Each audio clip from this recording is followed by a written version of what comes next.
Sud Radio, Osez entreprendre, Thomas Binet. Bonjour Thomas. Bonjour Laurence. Pour cette nouvelle rentrée, cette 5e nouvelle saison au sommaire d'Osez entreprendre avec vous alors. Eh bien, on va parler de la saga Nestlé. Ça sera notre première saison, saga de la saison. Notre grand témoin, Céleste Coës-Blanchard, cofondatrice de Reuss, service d'aide à la revente de vêtements de seconde main. On va parler consommation, vêtements et compléments de salaire. Et puis on terminera avec une question: comment intégrer efficacement les nouveaux collaborateurs dans une entreprise? Voilà, on commence avec les indiscrets d'entreprendre, Thomas, et vous nous proposez dans votre saga de la semaine en partenariat avec le magazine Entreprendre, consacré à la marque emblématique Nestlé. Oui Laurence, parce que Nestlé c'est un véritable quand même pilier de l'industrie agroalimentaire mondiale. L'entreprise a été fondée en Suisse en 1866 par Henri Nestlé, un pharmacien suisse d'origine allemande. Le logo de Nestlé d'ailleurs représentait un nid avec des oiseaux qui fait référence à son nom qui signifie petit nid en allemand. Henri Nestlé a développé une farine lactée pour nourrissons qui a connu un immense succès. Dès la fin de 1869, la production de cette farine lactée atteignait déjà 500 kilos par jour. D'acquisition en création, Nestlé devient au fil des années un acteur incontournable de l'agroalimentaire. Alors forcément, on se demande comment passe-t-on d'une entreprise suisse à un géant mondial alors? Eh ben c'est là que l'histoire devient vraiment intéressante. Après le succès initial de la farine lactée, Nestlé a donc entamé cette stratégie de diversification ambitieuse en détenant plusieurs entreprises et marques renommées. Parmi ces dernières figurent KitKat pour le chocolat, Nescafé pour le café, mais aussi Nespresso, Vittel, Contrex, Épar et Perrier pour l'eau en bouteille, mais aussi Purina pour la nutrition animale.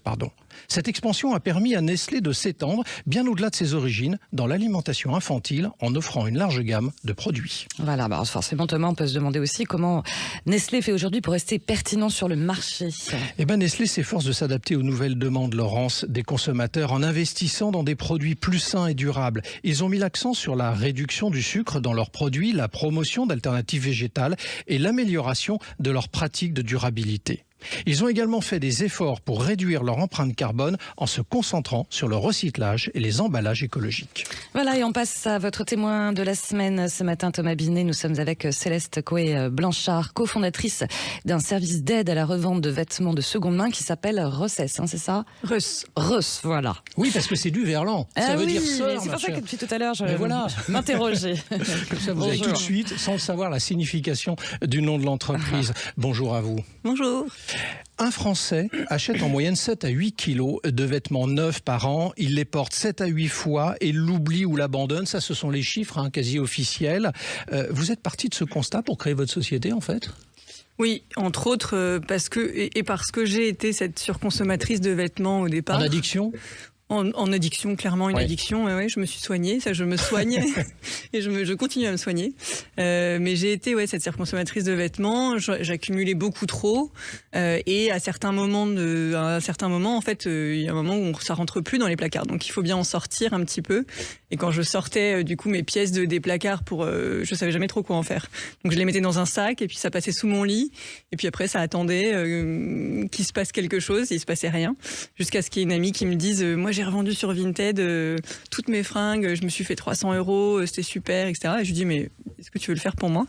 Donc l'idée vient de ça. Voilà, parce qu'il y a beaucoup de nos auditrices et auditeurs qui se reconnaissent dans votre parcours. C'est effectivement, on accumule, c'est effectivement une des conséquences de la société de consommation.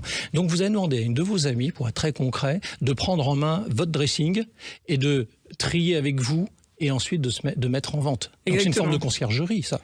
Voilà, un peu, oui, c'est un peu une conciergerie. Ouais. Elle est venue. Finalement, c'est moi qui lui ai amené des pièces, mais maintenant, Reuss, on vient à domicile. Mais l'idée, c'était vraiment son expertise qu'elle avait, le temps qu'elle avait aussi, et puis elle avait aussi besoin d'arrondir ses fins de mois parce qu'à l'époque, elle était au chômage, etc. Donc ça lui convenait très bien cette formule-là, et moi aussi, en fait. Donc c'était vraiment gagnant-gagnant des deux côtés. Alors ça, c'est le lancement. Aujourd'hui, on va dire à quelques encablures de ce lancement, ça représente quoi, Reuss? Ça fait quoi? Est-ce que vous avez bougé un peu de ce modèle initial? Et si oui, de quelle manière? Alors, sur la base, pas vraiment. On vient chercher des dressings, les dressings des personnes qui ont la flemme de vendre leurs pièces. On fait pas que de la femme, d'ailleurs, on fait de l'homme, on prend aussi de l'enfant. Oui, parce que, pardon, je vous interromps. C'est intéressant ce que vous dites. Vous dites, pour parler de flemme, très clairement. C'est-à-dire qu'effectivement, vous prenez en main des hommes ou des femmes qui ne veulent pas le faire par eux-mêmes, parce que, très sincèrement, ils ont la possibilité de le faire par eux-mêmes. Vous le disiez vous-même, Vinted, il suffit de le faire. C'est pas plus compliqué que ça en soi. Exactement. Et là, en général, c'est soit un manque de flemme, soit ils ont essayé, ils n'y arrivent pas, parce qu'il faut aussi une certaine expertise finalement. Pour valoriser le produit, c'est les photos, c'est ça ? Il y a la photo, le descriptif, mettre les bons hashtags et se faire. Voilà, Vinted, c'est une vraie maîtrise que certaines personnes qui sont des consommateurs lambda sur Vinted arrivent très bien à gérer et d'autres pas du tout. Alors, les publics qui sont les vôtres, il y a la personne qui a ses vêtements, donc ça c'est votre premier client, j'allais dire, celui qui va vous faire confiance, en vous confiant ses pièces. Il y a, la vendeuse, celle qui va prendre en main ce dressing pour le mettre en vente. Exactement. Il y a vous aussi qui encadrez tout ça. Et puis l'acheteur final, évidemment, celui qui va récupérer en seconde ou troisième main, d'ailleurs, parce que c'est pas que de la seconde main, souvent, les produits. Comment tout ça s'articule ? Alors en fait, dans votre quotidien. on vient pour faire, on fait de la mise en relation. Donc nous, on vient recruter tout d'abord les revendeuses, celles qui viennent chez vous récupérer les pièces, donc qu'on appelle les RUS. Pour du coup sœurs en verlan en effet. Donc nos RUS, elles viennent à domicile, elles récupèrent les pièces du coup de ces fameuses clientes qu'on met en relation via de la géolocalisation. Donc en fait, quand une cliente qui veut vider son placard vient nous confier ses vêtements, elle va venir sur notre plateforme, sur notre app, notre application mobile, et puis elle va dire voilà, moi je voudrais vendre telle pièce, j'habite à tel endroit, et donc on va la géolocaliser et trouver la RUS qui est la plus proche de chez elle. À ce moment-là, on lui propose la RUS, elle se met en relation, elle commence à discuter, prennent un rendez-vous, etc. La RUS se déplace au domicile de la cliente, et elles vont du coup discuter d'abord du dressing, et ensuite la RUS va récupérer les pièces et les vendre. Elles les vendent sur des plateformes existantes type Vinted, Vestiaire Collective, etc. Des fois en brocante, voilà. Là-dessus, elle est assez libre. En vente à domicile aussi ? En vente à domicile, exactement. Des fois, c'est ses copines, c'est sa mère, c'est comme des gens proches d'elle qui viennent qui viennent acheter les pièces qu'elle a en stock, et du coup elle a tout ça à l'acheteur final, du coup qui est qu'on connaît pas forcément en fait. Alors une RUS, c'est un complément de salaire, on est d'accord, c'est pas une activité à temps plein normalement. C'est complètement un complément de salaire. Pour quelqu'un qui a un travail à côté ou qui est femme au foyer par exemple. Voilà, on a beaucoup d'étudiantes, de femmes au foyer, on a quelques retraités même, mais voilà, c'est plutôt du complément de salaire. Alors pour ceux qui nous écoutent et qui pourraient être intéressés par votre modèle et collaborer avec vous dans ce rôle de RUS, justement, qu'est-ce qu'il peut espérer comme salaire tous les mois en complément ? En moyenne, une RUS, elle va toucher entre 300 et 500 euros par mois, si elle a pas mal de commandes et qu'elle se débrouille bien. Elle peut monter jusqu'à... On a des RUS qui font 3 000 euros, pas forcément sur du long terme, mais des fois sur 2-3 mois, elles vont aller, parce qu'elles ont beaucoup de temps et elles vont aller prendre beaucoup de pièces, et donc se faire 3 000 euros, mais on est plutôt sur des 300-500 euros. Ce qui m'a interpellé et ce qui m'a fait aussi vous inviter, c'est que vous avez créé cette entreprise avec 2 de vos sœurs. Vous êtes 4 filles et avec 2 de vos sœurs. Alors forcément, quand on entend ça, on se dit comment ça se passe dans un quotidien, parce que c'est pas toujours facile de travailler en famille et particulièrement peut-être entre sœurs. Est-ce que c'est une belle alchimie aujourd'hui avec le recul ? Oui, au début, on a commencé à 2, ça se passait pas bien du tout. Ça marchait pas bien. Et pourquoi, je ne saurais pas le dire. Et en fait, la 3e est arrivée 3-4 mois plus tard. Et là, il y a eu vraiment un apaisement de tout. Et depuis, en fait, 3 dans l'entrepreneuriat, c'est hyper intéressant parce que ça permet toujours d'en avoir 2 contre 1. Et donc de créer de l'équilibre. Bon, il y en a 2 qui sont pas contentes, l'autre elle a rien le droit de dire quoi. Donc l'équilibre de 3 est très bon, et d'autant plus, et nous nous 3, je pense que à 2 on avait des caractères très particuliers qui mixaient pas très bien, et la 3e vient apaiser tout ça. On vous recevra dans un autre numéro pour voir comment ça a évolué dans les mois ou années à venir. Merci à vous. Merci. Les 3 mousquetaires au féminin, les RUS, c'est ça. Allez, tout de suite les essentiels de l'entrepreneuriat. Bruno, le spécialiste des fournitures et de l'équipement pour les professionnels, présente Sud Radio, Osez entreprendre, les essentiels de l'entrepreneuriat. Alors Thomas, en cette rentrée, on va parler d'un sujet crucial pour les entreprises.